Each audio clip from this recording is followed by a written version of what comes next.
susiję be galo glaudžiai, betarpiškai. Iš tikrųjų, pirmiausia, mes neturime Lietuvoje didžiojo vieningo viduramžių romaninio stiliaus. Neturime kodėl? Todėl, kad to stiliaus pastatai, to stiliaus architektūra ir menas iš esmės yra paplitę tose teritorijose, kurios jau buvo priėmusios krikščionybę. Tai yra valstybėse, kurios viduramžių Europoje jau yra krikščioniškos valstybės.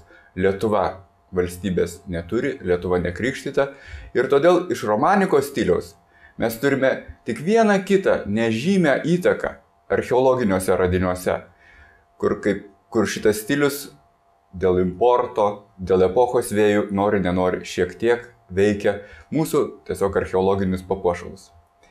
Toliau gotika. Gotikos stilius, kaip žinote, pradedant Prancūzija, Flamandais ir kitur, pradeda plisti Europoje 12 amžiui, visiškai įsigali 13 amžiui ir baigia savo klestėjimą 14-15 amžiui. Apie gotiką 12 amžiui Lietuvoje mes negalime kalbėti nieko, nes nėra valstybės. 13 amžiuje kūrėsi Lietuvos valstybė ir tam tikri gotikos atgarsiai greičiausiai pasiekė Lietuvą. Pirmiausia, jie pasiekė kaip taikomojo meno kūriniai, pavyzdžiui, akvamanilės, indai švestam vandeniui.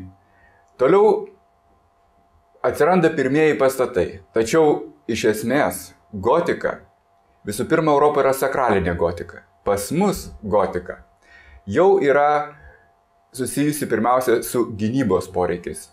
Formuojasi valstybė ir kartu mūsų kaiminystėje įsikuria galingi kariniai ordinai. Todėl Lietuvos gynybinė architektūra turi pirmiausia gotikinio stiliaus bruožus.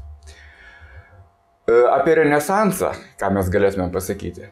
Renesansas iš tikrųjų kyla Italijoje kaip laisvo žmogaus toks atsakas į viduramžius.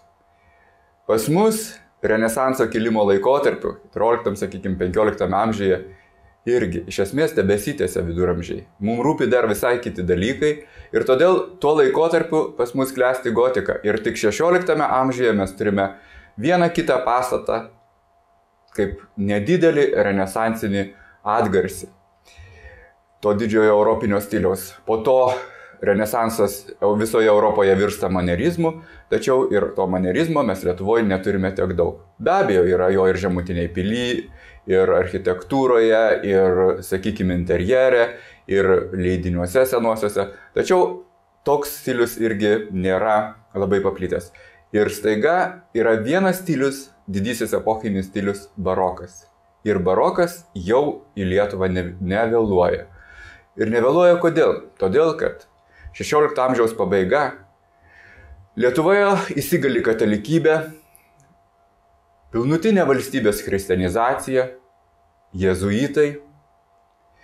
Valstybė nekariauja tuo metu labai didelių karų ir užtat pirmas pastatas į šiaurę nuo Alpių, barokinis pastatas yra pastatomas ne kažkur kitur, o būtent Lietuvoje, Lietuvos didžioji kunigaikštystėje, Nesvyžiuje. Tai yra 1586 metai. Po to Kazimiero bažnyčia, kiti pastatai. Ir aišku, kad didžiausias baroko kūrinys yra Vilniaus universitetas. Tai yra tikrai vienintelis stilius, kuris nevėluoja ir tai rodo, kad Lietuva buvo kaip valstybė subrendusi priimti šitą stilių.